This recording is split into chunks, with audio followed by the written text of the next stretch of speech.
Hi guys, welcome back to my channel. I'm Tiffany Benson, one part of Team Benson, and after my last video I got a lot of questions.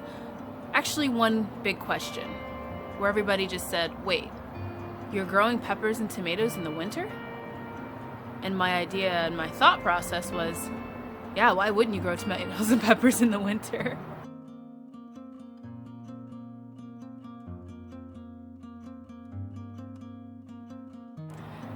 So after reviewing a lot of things, I realized that not a lot of people grow tomatoes and peppers in the winter. Me being a desert gardener, this is the best time to grow tomatoes and peppers.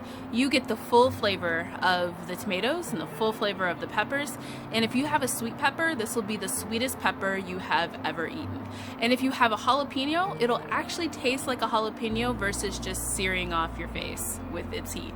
So you'll get like the actual flavor of those things. So in this video, I am going to tell you guys 5 things to avoid when you're planting and when you're growing your tomatoes and peppers during the winter. Okay, so the first thing you have to look at, and the most important thing you have to look at, is what is your climate like?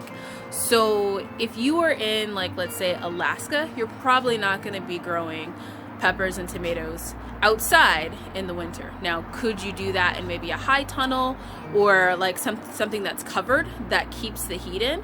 Possibly. But if you're in a climate that is like warm to where it doesn't get to like a really big freeze, or maybe your coldest nighttime temperature is going to be around like 40 degrees, then you can definitely grow peppers and tomatoes during the winter.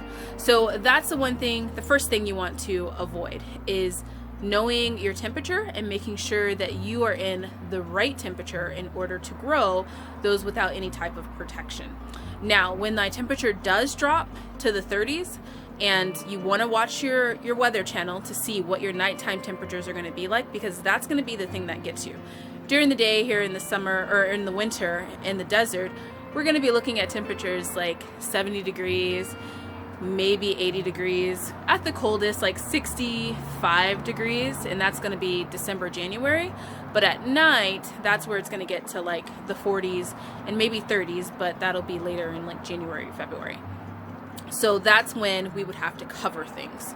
And you would just use a piece of plastic, a piece of fabric, just cover it completely, and then in the morning time, just uncover it and let the sun just heat it up. Now, the second thing you want to avoid is knowing when to water your plants. Now, if it's going to be a cooler night or a very cold morning, then I'm not going to water first thing in the morning or right before the nighttime is getting ready to hit. Instead, I'm going to wait until the warmest part of the day and then water my garden. So then that way I don't have like little water droplets that might have been left on the leaves or just might be close to the roots that are going to freeze the plants. So during the winter, I always water maybe once every other day, and then also I water probably about 11 o'clock, between 11 and 1 o'clock. That way it's the warmest part of the day and the plants are going to go into shock from being watered when it's going to be cold. Now, the third thing you're going to want to avoid is not putting your plants in the sunniest part of your garden. Where there's more sun for the longest period of time, that's where you're going to see the most growth in your plant. I'll show you guys what I'm talking about. So this tomato plant gets about 3 hours of sun a day, and that's direct sun. And as you can see, it's not that tall. Still flowering, so it's still growing, but it's just not that tall.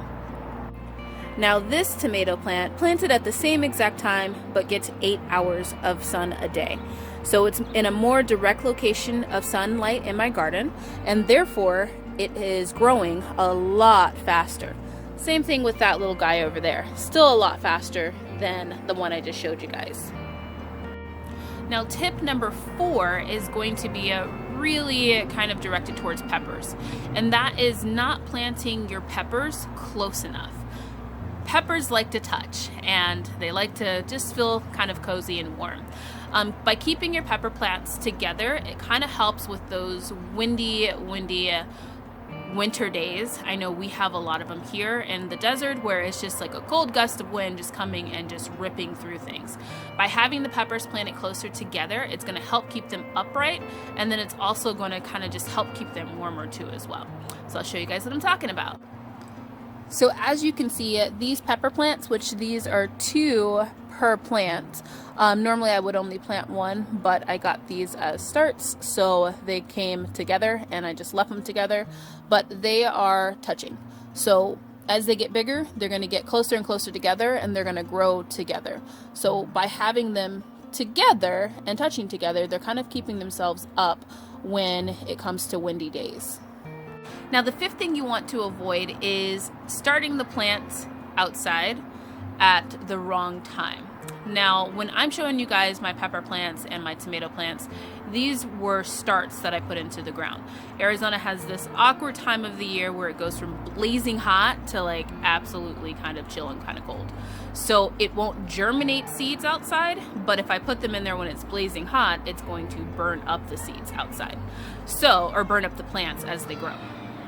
So what I always do when it comes to planting fall plants and doing all of my starts and going into the winter is I start them on the inside, or if I don't start them on the inside, I buy them as starts that have a lot of length to them.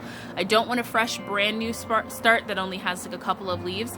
I want a start that's been growing for a little bit, because that's going to make the plant itself stronger when it goes to, you know, having the natural cold weather and different things that come along with the winter weather. So don't plant a seed in the ground because it's definitely not going to germinate. Peppers for sure need a lot of warmth to germinate. Most people will have to add a heating mat when actually germinating them on the inside in their houses. So they need a lot of heat to germinate, but you also want to have starts that are, you know, grown a little bit before putting them outside. So I hope those tips are helpful for you guys. If they were, leave a comment for me down below letting me know what peppers and tomatoes you are gonna try growing throughout the winter. And then also make sure you guys are just trying things. You know, you can't say that it won't work in your climate if you don't try it.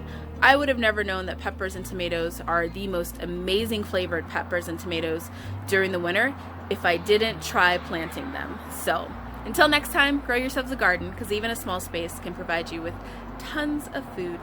Bye guys.